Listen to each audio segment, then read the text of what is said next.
The wrench slipped from Daniel Reyes's hand and hit the concrete floor with a sharp clang, echoing through the small garage just as his phone began to ring for the fourth time that morning. He wiped his palms on his stained coveralls and glanced at the screen. It was Mia's school. His stomach tightened. A call from the school before noon never meant good news. "This is Daniel," he said, pressing the phone to his ear while still crouched beside a half-disassembled engine. "Mr. Reyes, this is the front office at Lincoln Elementary. Mia has a fever. We need someone to pick her up right away." Daniel closed his eyes for a second, doing the quick math he had done 100 times before. He had 3 cars waiting, a landlord calling about rent, and now his 8-year-old daughter was sick at school with no one else to get her. "I'll be there in 15 minutes, he said, already standing up and reaching for his keys. He ran the shop alone most days. Sunrise Auto Repair sat on the corner of a quiet street, its faded sign creaking whenever the wind picked up. Once, his father had run this same shop with 3 full-time mechanics and a line of customers stretching out the door. Now it was just Daniel, a loyal but aging assistant named Carl, and a stack of bills that grew taller every month. He locked the front door, flipped the sign to closed, and drove across town to get his daughter. The whole ride, he kept glancing at the fuel gauge, doing silent calculations about how far it could stretch before he needed to fill the tank again. Mia was sitting in the school nurse's office when he arrived, her cheeks flushed and her eyes tired. She looked up and gave him a small, brave smile, the kind that made his chest ache every time. "Hey, Bug," he said gently, crouching down to her level. "Let's get you home." "I'm sorry, Daddy," she whispered. "I know you have work." "Don't you ever apologize for being sick," he said, brushing a strand of hair from her forehead. "You're the only job that really matters." He carried her light backpack over one shoulder and held her hand as they walked to the truck. On the way home, she fell asleep against the window, and Daniel drove slower than usual, careful not to hit a single bump. By the time he tucked her into bed with a glass of water and a cool cloth on her forehead, it was already past noon. He had lost half a day of work, and the shop was still locked, waiting. 2 hours later, after checking on Mia twice and calling a neighbor to sit with her for the afternoon, Daniel finally made it back to Sunrise Auto Repair. Carl was standing outside, arms crossed, looking anxious. "You got customers waiting," Carl said. "One of them isn't happy." Daniel sighed and unlocked the door. "Let me guess, the blue sedan?" "Worse," Carl said. "Some rich lady with a fancy foreign car. Been sitting out front for 20 minutes. Daniel looked past Carl and saw it, a sleek, dark SUV parked at an angle near the entrance, clearly out of place among the dented trucks and older sedans that usually filled the lot. A woman stood beside it, arms folded, sunglasses pushed up into perfectly styled hair, tapping one foot against the pavement like she was counting the seconds. "Finally," she said as Daniel approached. "Do you have any idea how long I've been standing here?" "I'm sorry for the wait, ma'am," Daniel said evenly. "I had a family emergency. What seems to be the trouble with your vehicle?" She waved a hand dismissively. "It just stopped, in the middle of the road. The dashboard lit up like a Christmas tree, and then everything died. I had to have it towed here, because apparently this was the nearest place, though I have my doubts you can even handle something like this." Daniel kept his expression calm, though the comment stung more than he let show. He had heard variations of that sentence more times than he could count since opening the shop under his own name 3 years ago. People saw a modest garage in a modest neighborhood and assumed modest skill. "I'll take a look," he said simply. "Could I get your name?" "Vivian," she said. "Vivian Cole." Daniel nodded and walked toward the SUV, popping the hood before she even finished explaining, again, how important her schedule was and how she couldn't be stuck here all day. He tuned out most of it, focusing instead on the engine, running through possibilities in his mind. Foreign luxury vehicles were not common in this shop, but Daniel had spent years studying every manual he could get his hands on, determined never to be caught unprepared. While he worked, a group of men from the tire shop next door wandered over, drawn by the unusual sight of an expensive SUV parked outside Sunrise Auto Repair. Daniel recognized them immediately, Frank and his 2 friends, men who had made it a habit over the years to needle him whenever the opportunity arose. "Look at this," Frank said, smirking as he leaned against the fence separating the 2 properties. "Our boy Daniel finally got himself a real customer. Bet he breaks it worse trying to fix it." His friends laughed. Vivian glanced over, clearly registering the comment, though she said nothing. "Hey, Daniel," Frank called out. "How's the single dad life treating you? Heard your wife couldn't even stick around for that. Guess some things just aren't built to last, huh? Kind of like this whole shop." Daniel's jaw tightened, but he didn't look up from the engine. He had learned long ago that reacting only gave men like Frank more to laugh about. Instead, he focused on the wiring in front of him, tracing a connection that seemed slightly out of place. Vivian, however, was watching Daniel now instead of her phone. She noticed the way his hands moved with practiced precision, the way his eyes narrowed in concentration rather than embarrassment, the way he simply let the comments slide off him like rain on glass. "Found it," Daniel finally said, straightening up. "You've got a faulty sensor connection here. It's rare, but it happens with this particular model. The dealership probably wouldn't even think to check this specific wire, because it's not a common failure point." Vivian raised an eyebrow. "You're certain?" "I am," Daniel said. "I can have it fixed within the hour, if you'd like to wait, or I can have it ready by end of day if you need to arrange other transportation." She studied him for a long moment, as if recalculating something in her mind. "I'll wait," she said finally, though her tone had lost some of its earlier sharpness. As Daniel returned to the engine, Frank called out one more jab about how the rich lady would be waiting a long time for a mechanic who couldn't even keep his own family together. Daniel ignored it, though he noticed Mia's neighbor calling his phone at that exact moment, and his heart jumped, fearing the worst. He stepped away just long enough to answer. "She's fine," the neighbor reassured him. "Fever's going down. She's asking for you, but she's okay." Relief washed over him, and he returned to the SUV with steadier hands. Vivian had moved to sit on the old bench near the shop's entrance, phone in hand. Though she wasn't typing anything, she was watching him. "Everything all right?" she asked, her tone softer than before. "My daughter's sick," Daniel said simply, not offering more than that. "She'll be okay." Vivian nodded slowly, saying nothing else, but something in her expression had shifted. The dismissive edge from earlier had quietly faded, replaced by something closer to curiosity. Daniel returned to his work, unaware that this ordinary, exhausting day, filled with sickness, mockery, and a broken-down luxury SUV, was about to become the turning point of his entire life. The storm arrived faster than anyone expected. One moment the sky above Sunrise Auto Repair was a pale, ordinary gray, and the next, thick clouds rolled in from the west, swallowing the afternoon light whole. Daniel had just finished tightening the last connection under Vivian's hood, when the first fat drops of rain began to fall, tapping against the metal roof of the garage like impatient fingers. "You might want to come inside," Daniel said, closing the hood carefully. "This looks like it's going to get worse before it gets better." Vivian glanced up at the darkening sky, then back at her phone, which showed a flood warning for the entire county. She frowned.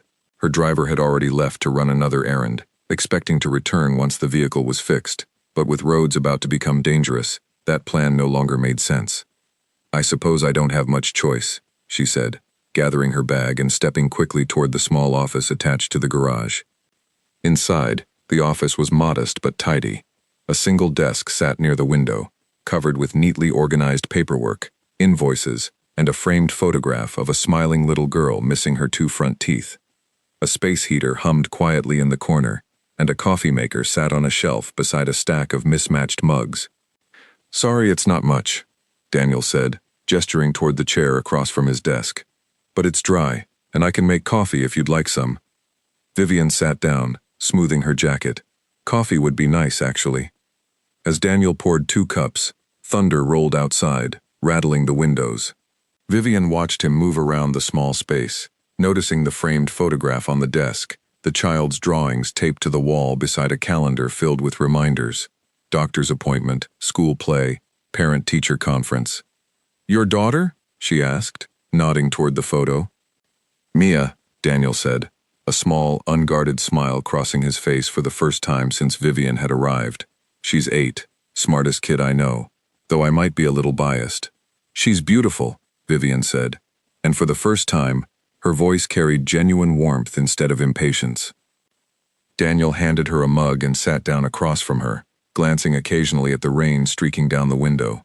The storm showed no signs of easing, and with it came an unexpected pause in the day, a quiet moment neither of them had planned for. "Can I ask you something?"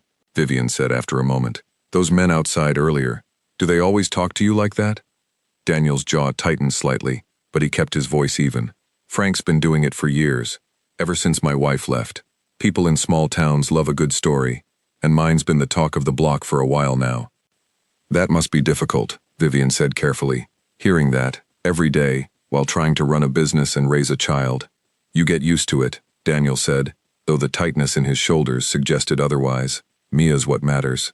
As long as she's okay, the rest is just noise. Vivian studied him for a long moment, turning her mug slowly between her hands. Most people would have snapped back at him, or at least looked upset. What good would that do? Daniel said with a small shrug. Frank wants a reaction. Giving him one just proves his point. Better to let the work speak instead. Before Vivian could respond, Daniel's phone buzzed on the desk. He glanced at it, saw the school's number again, and answered quickly, his posture straightening with concern. This is Daniel.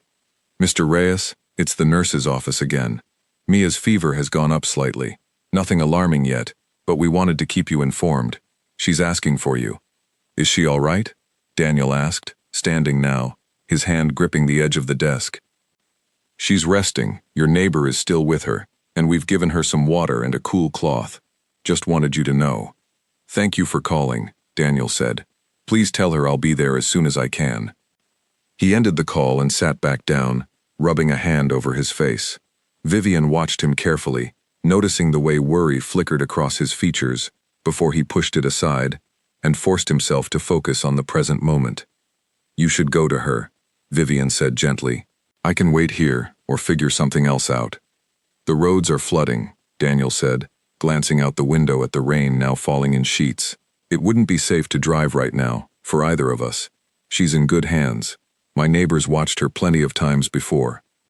Vivian nodded slowly, though something about the exchange stayed with her, the way Daniel had immediately put his daughter's safety above his own worry, weighing the situation logically instead of panicking, even while clearly carrying real fear underneath his calm exterior. You handle a lot on your own, Vivian said quietly. Not much choice, Daniel replied. It's just me and Mia, has been for 6 years now. What happened? Vivian asked, then quickly added, You don't have to answer that. It's not my business. Daniel considered the question for a moment, surprised at how easily the words came, given how rarely he spoke about it.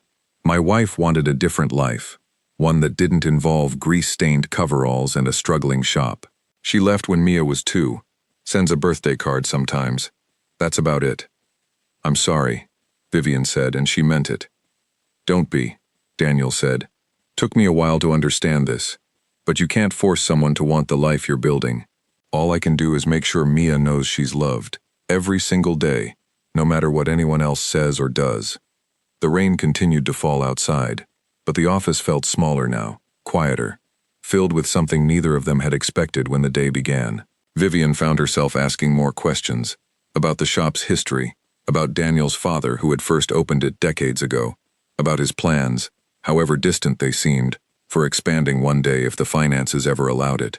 Daniel spoke honestly, without exaggeration or self-pity, describing the slow decline of the shop's customer base as newer, flashier repair chains opened across town, offering lower prices that Daniel simply couldn't match, while still paying Carl a fair wage and keeping quality high. I could cut corners, Daniel admitted. Cheaper parts, faster work, less attention to detail. Some shops do it and get away with it for years, but I won't put something back on the road that I wouldn't trust with my own daughter in the car. Not gonna happen, no matter how many bills pile up. Vivian listened closely, something calculating and thoughtful behind her eyes, though she said little about her own life in return. She mentioned only that she worked in investments, careful to keep the details vague, and Daniel, respecting her privacy the same way he hoped others would respect his, didn't press for more. As the storm finally began to ease, the rain softening into a steady drizzle, Daniel stood and stretched, glancing at the clock on the wall. I should finish up the last checks on your vehicle, make sure everything's running smoothly before you head out. Of course, Vivian said, standing as well.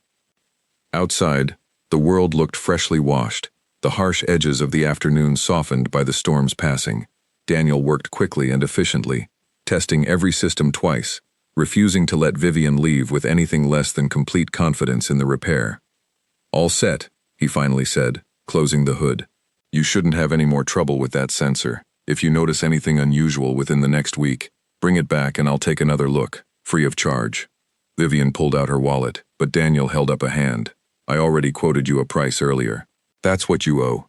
Nothing more, even with the extra time today." "You could charge me more," Vivian said, studying him carefully. "I wouldn't have questioned it, given the complexity of the repair and the time it took." "I know," Daniel said simply, "but fair is fair. That's how I run things here." Vivian handed him the payment, her fingers lingering for just a moment as their hands met. "Thank you, Daniel. Truly. Not just for the repair." "Just doing my job," Daniel said, though something in her tone made him pause, sensing there was more behind her words than simple politeness. As Vivian climbed into her now-repaired SUV and drove away into the fading evening light, Frank and his friends emerged once more from the tire shop next door, having watched the entire exchange from a distance. "Bet that's the last you'll see of her," Frank called out, laughing. "Rich people don't remember guys like you, Daniel. You're just the help, nothing more." Daniel said nothing, watching the SUV disappear around the corner, unaware that Vivian Cole was, at that very moment, making a phone call of her own, one that would completely reshape his understanding of what had just happened. By the time Daniel locked up the shop that evening, the sky had cleared into a soft orange, the kind that only follows a hard rain. He drove home with the windows cracked, letting the cool, washed air fill the truck, trying to shake off the exhaustion that had settled deep into his shoulders. When he walked through the front door, his neighbor, a kind older woman named Ruth who lived 2 houses down, was sitting on the couch with Mia curled against her side, a cartoon playing quietly on the television. "How is she?" Daniel asked, setting his keys on the counter. "Fever broke about an hour ago," Ruth said, standing carefully so as not to wake the now drowsy child. "She's been asking for you every 10 minutes, though." "Daddy," Mia mumbled, blinking her eyes open as Daniel knelt beside the couch. "I'm here, Bug," he said softly, brushing his hand over her forehead, relieved to find it cool. "How are you feeling?" "Tired," she said, "but better." Daniel thanked Ruth for staying, walking her to the door with a gratitude he couldn't fully put into words, then returned to scoop Mia up gently and carry her to bed. He sat with her for a while, reading a few pages from her favorite book about a brave little fox who built things out of scraps and turned them into treasures, until her breathing slowed into the steady rhythm of sleep. Only then did Daniel allow himself to sit at the kitchen table, staring at the stack of bills he had been avoiding all week. The rent notice sat on top, the numbers glaring up at him with quiet judgment. He rubbed his eyes, doing the math again, the same math he had done a dozen times already, hoping for a different result that never came.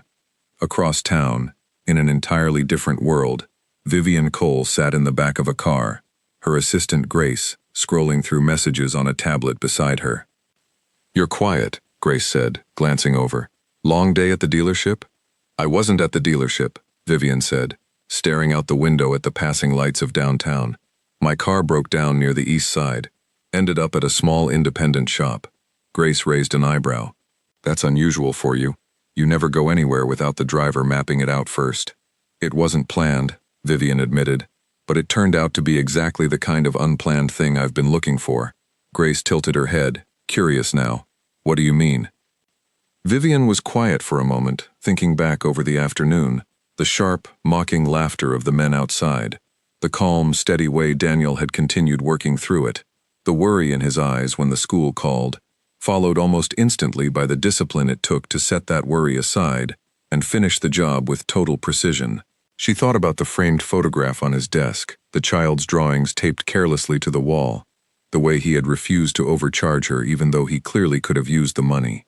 "You remember the Community Revitalization Fund, the board approved last quarter?" Vivian asked. "The one meant to identify small, struggling businesses run by people with strong character, the kind worth investing in beyond just the numbers. The one everyone said was too soft, too sentimental for a portfolio like ours," Grace said with a small smile. "That one," Vivian said. "I think I found the first case study." Grace pulled up something on her tablet. "You want me to look into him?" Quietly, Vivian said. "Everything. Financial records, if we can get them ethically. Business history, community reputation. I want a complete picture before I make any decisions. Grace nodded, already typing notes. Name? Daniel Reyes. Sunrise Auto Repair, east side of town. Over the following hours, while Daniel sat quietly at his kitchen table finally giving in to exhaustion and heading to bed himself, Grace worked steadily, pulling together what public information she could find. She learned that Sunrise Auto Repair had been established over 20 years earlier by Daniel's father, a respected mechanic known throughout the neighborhood for his honesty. She found records showing the shop's revenue had declined steadily over the past 3 years, coinciding almost exactly with the opening of 2 larger, corporate-backed repair chains nearby that undercut prices while cutting corners on quality, according to several public complaints filed against them. She found nothing negative about Daniel himself, no complaints, no unresolved disputes, nothing but a handful of glowing but increasingly rare customer reviews, praising his fairness and skill. She also found, almost by accident while searching local news archives, a brief mention of Daniel from years earlier, when he had fixed an elderly widow's car for free after learning she couldn't afford the repair, quietly refusing any payment even when she insisted. By midnight, Grace had compiled everything into a short report, which she sent to Vivian along with a simple note. This one's clean. Actually clean. Rare these days. Vivian read through the report twice, sitting alone in her office long after everyone else in the building had gone home. She thought about her own son, 9 years old, currently staying with his grandparents while she traveled for work more often than she liked to admit. She thought about the countless investment pitches she sat through each month, filled with polished language and impressive projections that so often masked hollow foundations underneath. Daniel Reyes had none of that polish. What he had instead was something increasingly rare in the world Vivian moved through daily, a quiet, unshaken integrity that didn't perform for an audience, that existed simply because it was who he was, whether anyone was watching or not. She made her decision before she left the office that night, though she didn't act on it immediately. Instead, she wanted to see one more thing first. The next morning, while Daniel was opening the shop earlier than usual to get a head start on the backlog of work from the previous day's storm, Frank appeared at the fence line again, coffee in hand, clearly eager to continue where he had left off. Didn't think she'd actually pay, Frank called out. Figured she'd realize her mistake and find a real shop before you finished. Daniel, focused on unlocking the front door, didn't respond. Carl arrived a few minutes later, grumbling about the parking lot still being flooded in one corner from the storm, and the two of them got to work on the first vehicle of the day, a minivan belonging to a young mother who worked 2 jobs and desperately needed her transportation fixed before her shift that afternoon. Around mid-morning, while Daniel was elbow-deep in the minivan's engine, his phone rang. He glanced at the screen, not recognizing the number, and almost let it go to voicemail, assuming it was another telemarketer. Something made him answer anyway. Sunrise Auto Repair, this is Daniel. Daniel, it's Vivian Cole, came the voice on the other end, calm and steady. Do you have a few minutes to talk? Daniel straightened up, wiping his hands on a rag, surprised by the call. Sure. Everything all right with the vehicle? The vehicle is perfect, Vivian said. This isn't about the car. Daniel frowned slightly, glancing at Carl, who had paused his own work, curious about the shift in Daniel's expression. Okay, Daniel said slowly. What's this about then? I'd like to meet with you, Vivian said. In person. Today if possible. I have a proposal I think you'll want to hear, though I understand if you're skeptical, given how strange this must sound. I appreciate that, Daniel said carefully. But I've got a full shop today. Customers waiting, work piling up. I understand completely, Vivian said. Would early evening work instead, after you close? I promise it won't take long, and it could genuinely change things for you and your daughter. Daniel hesitated, glancing around the modest shop, thinking about the rent notice still sitting on his kitchen table, thinking about Mia and the promises he had made himself about giving her a better life, no matter how long it took to build one. All right, he finally said. 6 o'clock. I'll be here. Perfect, Vivian said, and Daniel could hear something almost like relief in her voice. I'll see you then, Daniel. The call ended, and Daniel stood there for a long moment, staring at his phone, unsure what exactly had just happened, but certain, somehow, that the ordinary rhythm of his life was about to shift into something entirely different. Carl walked over, wiping grease from his hands. Everything okay, boss? I honestly don't know, Daniel said slowly, but I think I'm about to find out. Outside, Frank was still lingering near the fence, unaware that the woman he had mocked Daniel for helping was, at that very moment, setting in motion a plan that would soon prove every single one of his cruel predictions wrong. The rest of the day passed in a blur of familiar work, though Daniel found his mind wandering more than usual, circling back again and again to the strange phone call and the meeting that now waited for him at the end of the day. He finished the minivan by early afternoon, handed the keys back to the grateful young mother, and moved on to the next vehicle in line, forcing himself to stay focused despite the curiosity buzzing quietly beneath the surface. Around 5:30, Carl began packing up his tools, glancing at Daniel with a knowing look. You want me to stick around for this meeting? Never know with strangers calling out of nowhere. I appreciate it, Daniel said, but I think it's fine. She's not exactly a stranger, just a customer with something else on her mind, apparently. Carl shrugged, though he didn't look entirely convinced. All right, call me if you need anything. And Daniel, whatever this is, don't sell yourself short. You've earned whatever good comes your way, even if it takes its sweet time showing up. Daniel managed a small, tired smile. Thanks, Carl. See you tomorrow. After Carl left, Daniel busied himself tidying the shop, sweeping the floor, organizing the tools that had been scattered throughout the day's rush. At exactly 6 o'clock, the same dark SUV from the day before pulled into the lot, and Vivian stepped out, dressed less formally this time, though still carrying that same composed, deliberate energy that seemed to follow her everywhere. Thank you for making time, she said, walking toward him. Of course, Daniel said. Come on in. Office is still standing after yesterday's storm, if that's where you'd like to talk. They settled into the small office once again, though this time Vivian didn't waste time with pleasantries. She placed a slim folder on the desk between them, her expression serious but not unkind. I'll get straight to the point, she said. I run an investment fund that focuses, in part, on identifying small businesses and community leaders worth supporting, people whose work has genuine value, but who've been overlooked by traditional lending or investment structures. Yesterday, watching you work, watching how you handled everything thrown at you, I saw exactly the kind of person this fund was created for. Daniel sat back slightly, processing her words. I appreciate that, but I'm not sure I follow. You want to invest in my shop? I want to do more than that, Vivian said. I looked into your business history last night. Your father built something respected here. You've kept that reputation alive despite serious financial strain, despite larger competitors undercutting your prices, despite personal circumstances that would have broken plenty of people. That kind of resilience isn't something you can manufacture.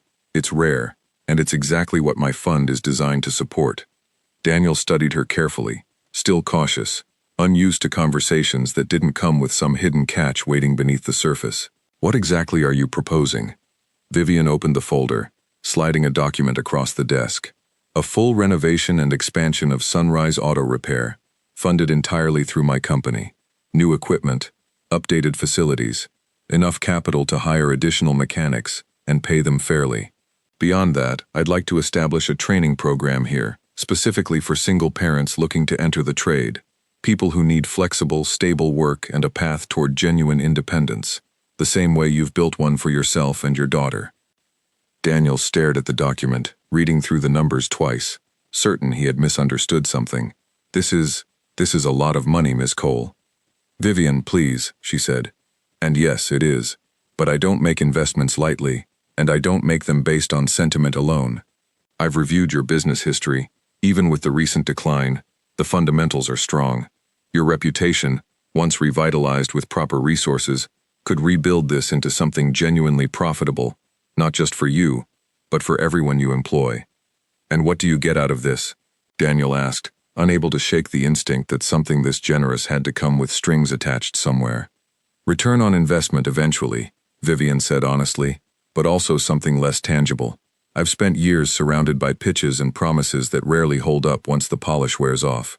Yesterday I watched a man get mocked publicly, deal with a sick child, and still deliver honest, careful work without cutting a single corner, or raising his price to take advantage of a stressful situation.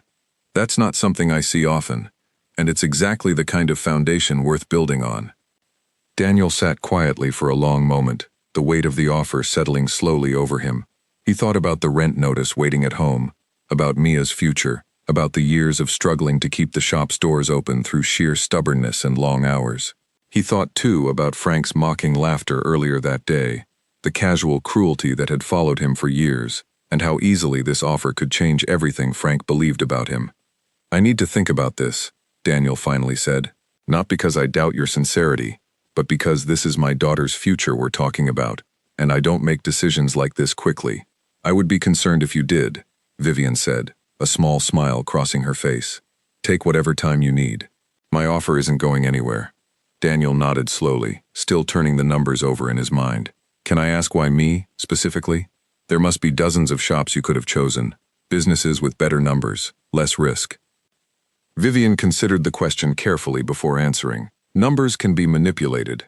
Risk can be managed with contracts and safeguards. Character can't be faked. Not consistently. Not under the kind of pressure you were under yesterday. I've built my career learning to spot the difference between people who perform integrity for an audience and people who simply live it, whether anyone's watching or not. You're the second kind, Daniel. That's rarer than you'd think, and it's worth more than any spreadsheet could calculate. They spoke for another hour, Vivian walking him through the details of the proposal, answering his questions patiently, addressing his concerns about maintaining control over the shop's daily operations, and ensuring Carl's position remained secure throughout any changes. By the time she finally stood to leave, the sky outside had darkened into evening, and Daniel felt something unfamiliar settling in his chest. Not quite hope, not yet, but something close enough to it that he found himself almost afraid to name it directly. "Take a few days," Vivian said as she reached the door. "Talk to whoever you need to talk to. Review the numbers with someone you trust, if that would help. This is a significant decision, and I want you to make it with total confidence, not pressure." "Thank you," Daniel said, still slightly stunned. "I mean that. Whatever I decide, thank you for even considering this." Vivian paused at the door, glancing back at him. "Don't thank me yet. Thank yourself, for building something worth investing in, even when nobody else seemed to notice." After she left, Daniel sat alone in the quiet shop for a long time, the folder open on the desk in front of him, reading through the numbers again and again, as though they might change if he looked closely enough. Eventually, he gathered his things, locked up, and drove home, his mind racing the entire way. Over the following days, word began to spread through the neighborhood, though not through Daniel himself, who kept the details close, unwilling to celebrate prematurely before finalizing anything. Instead, whispers started when a small survey crew arrived one morning to assess the shop's property, followed shortly by a contractor requesting measurements for what appeared to be a significant expansion. Frank, watching from his usual spot near the fence, couldn't hide his confusion. "What's going on over there?" he asked one of his friends, nodding toward the survey crew, moving carefully around Sunrise Auto Repair's lot. "No idea," his friend said. "Maybe he's finally selling the place. Wouldn't blame him. Way business has been going." But as the days passed and the activity around the shop increased rather than decreased, Frank's confident predictions began to waver. Trucks arrived carrying new equipment. A sign company measured the front of the building for what appeared to be an updated logo. Daniel, though still running the shop's daily operations exactly as before, moved through his days with a quiet, steady confidence that hadn't been there previously, even as he remained careful not to discuss specifics with anyone outside a small circle of trusted people, including Carl, who could barely contain his excitement once Daniel finally shared the news. "You're serious?" Carl said, staring at Daniel across the workbench. "Full renovation? New hires? A training program?" "That's the plan," Daniel said, still slightly disbelieving himself, even after signing the initial agreements earlier that week. "Assuming everything goes through smoothly." "After everything you've dealt with," Carl said, shaking his head slowly, "seems like the universe finally decided to even things out a little." Daniel didn't fully believe in grand cosmic fairness, not after years of struggling while watching others coast through easier circumstances without half the effort he put in daily. But he did believe, more than ever now, in the quiet power of simply doing honest work and letting the results speak for themselves, regardless of who noticed or when.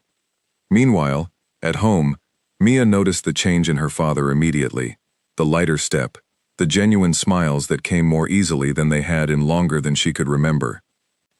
"Are you happy, Daddy?" she asked one evening while they sat together at the kitchen table, finishing dinner. I think I might be, Daniel said, smiling at her. Something good happened at work. Something that might change things for us. In a really good way. Like what? Mia asked, eyes wide with curiosity. I'll tell you everything once it's official, Daniel said. But I promise, Bug, things are about to get a whole lot better around here. Mia grinned, satisfied with that answer for now, returning her attention to her plate while Daniel watched her, thinking about everything Vivian's offer could mean. Not just for the shop, not just for himself, but for the daughter who had watched him struggle silently for years, never once complaining, never once making him feel like his effort wasn't enough. Whatever came next, Daniel decided quietly that evening, he would make sure it counted for something far bigger than himself. 3 months later, the corner where Sunrise Auto Repair once stood, weathered and fading, had transformed into something the neighborhood barely recognized. The old faded sign had been replaced with a bright, freshly painted one, still bearing the same name Daniel had insisted on keeping in honor of his father, but now framed by clean brick and wide glass windows that let sunlight pour into a fully modernized garage. Inside, 4 new lifts stood where only one had been before, each staffed by mechanics who, just months earlier, had been struggling to find stable work. Among them was a woman named Carla, a single mother of 2 who had spent years working part-time retail jobs that never quite covered her family's expenses, now training under Daniel's careful guidance in a trade she had always wanted to learn but never had the opportunity to pursue. "You're getting faster," Daniel said, watching Carla complete a routine brake replacement with growing confidence. "Another few weeks and you'll be handling these solo. No supervision needed." "Never thought I'd say this," Carla replied, wiping her hands on a rag. "But I actually look forward to coming to work now. First time in years I've felt that way about a job." Daniel smiled, remembering vividly what it felt like to build something from almost nothing, understanding exactly why that sense of purpose mattered so deeply to someone who had spent years without it. The training program, funded entirely through Vivian's investment, had grown faster than either of them initially anticipated, drawing interest from single parents across the county, eager for stable, respectable work that didn't require abandoning their children for unpredictable hours. Carl, now serving as lead mechanic and trainer alongside Daniel, moved through the expanded shop with obvious pride, occasionally shaking his head in quiet disbelief at how dramatically things had changed in such a short time. "Never thought I'd see the day," he said one afternoon, watching the busy shop floor. "This place used to feel like it was barely hanging on. Now look at it." "Wouldn't have happened without you sticking around through the hard years," Daniel said. "You believed in this place when almost nobody else did." "Believed in you," Carl corrected. "The place was just bricks and tools. You're the reason any of this worked." Outside, the tire shop next door had grown noticeably quieter since the renovation began. Frank, who once spent his afternoons leaning against the fence trading jabs at Daniel's expense, now kept mostly to himself, occasionally glancing over at the thriving business next door with an expression that had shifted from mockery into something closer to grudging discomfort. One afternoon, Frank finally approached, hesitating near the entrance as though unsure whether he was even welcome. Daniel noticed him immediately but continued working, waiting to see what, if anything, Frank intended to say. "Place looks good," Frank finally offered, his voice lacking its usual sharp edge. "Didn't expect any of this, honestly." "Neither did I," Daniel said simply, not looking up from the engine in front of him. Frank shifted uncomfortably, glancing around at the busy shop floor, the new equipment, the steady stream of customers arriving throughout the day. "Guess I owe you an apology for all that stuff I used to say. Wasn't fair, especially given everything you were dealing with at home." Daniel straightened up, studying Frank carefully, surprised by the unexpected admission. "Appreciate you saying that," he said honestly. "Wasn't easy, hearing it every day, especially back when things were harder than they looked." "Didn't think about that much back then," Frank admitted. "Guess I will now." Nothing more needed to be said between them. Frank nodded once, turned, and walked back toward his own shop, leaving Daniel standing there with a quiet sense of closure he hadn't realized he needed until that exact moment. That evening, Vivian arrived for one of her periodic visits, checking in on the training program's progress as much as the shop's finances, though Daniel suspected, based on the growing warmth in her visits, that her interest had become as much personal as professional over the past few months. "Numbers look strong this quarter," she said, reviewing a report Daniel had prepared for their meeting. Better than projected, actually. Wouldn't have gotten here without you taking a chance on us, Daniel said. Still can't quite believe how quickly everything turned around. You built the foundation, Vivian said. I just provided the resources to help it grow the way it always deserved to. Mia, now spending occasional afternoons at the shop after school, wandered over from the small reading corner Daniel had set up specifically for her, complete with a comfortable chair and a growing collection of her favorite books. Are you talking about the new mechanics again? She asked, climbing onto a stool nearby. Something like that, Daniel said, smiling at his daughter. How was school today? Good, Mia said. I told everyone my dad has the best shop in the whole town now. Nobody even argued with me this time. Daniel exchanged a glance with Vivian, both of them smiling at the simple, unguarded pride in Mia's voice. It was a small moment, easily overlooked amid the larger changes reshaping Daniel's life, but it carried a weight neither of them fully expressed out loud, proof that the hardest years, filled with mockery and financial strain, and quiet, persistent struggle, had finally given way to something steadier, something worth the exhaustion it had taken to reach this point. Later that evening, after Vivian left and Mia had fallen asleep in the shop's small reading nook, exhausted from an afternoon spent proudly showing visiting customers her favorite books, Daniel sat alone in his office, looking out at the shop floor now filled with equipment and opportunity that had seemed impossible just months earlier. He thought about the countless mornings spent doing math that never quite balanced, the years of quiet mockery from men who mistook his steadiness for weakness, the exhausting balance of running a business while raising a daughter entirely on his own. None of that had disappeared from his memory, nor did he want it to. Those years had shaped him into someone capable of recognizing and appreciating exactly how far he and Mia had come. What mattered most, Daniel realized, wasn't the renovated shop, or the growing bank account, or even Frank's belated apology, though all of that certainly helped ease years of financial stress. What mattered most was that Mia had watched her father face humiliation and hardship without ever compromising who he was, without ever cutting corners or abandoning his principles, simply because doing so might have been easier. She had learned, through years of quiet example rather than lectures or lessons, that true worth wasn't loud or flashy, wasn't measured by what others said about you when times were hard. It was steady. It was honest. It showed up every single day, whether anyone was watching or not, and eventually, if you stayed patient enough, the world had a way of noticing exactly what had been there all along. Daniel locked up the shop that night, carrying his sleeping daughter gently to the truck, glancing back once at the building that carried his father's legacy, and now, increasingly, his own. Whatever challenges still waited ahead, he faced them now with something he hadn't fully possessed before that unexpected, storm-soaked afternoon. Not just financial stability, but a quiet, unshakable confidence that the life he had built, piece by careful piece, had been worth every difficult moment it took to get there. And somewhere across town, in an office far removed from grease-stained coveralls and broken engines, Vivian Cole reviewed her fund's latest report, smiling quietly at the numbers reflecting Sunrise Auto Repair's continued growth, already thinking ahead to which struggling business, which overlooked person of genuine character, deserved the same kind of chance Daniel Reyes had earned through nothing more than steady, honest work and an unwavering commitment to the daughter who meant more to him than anything else in the world.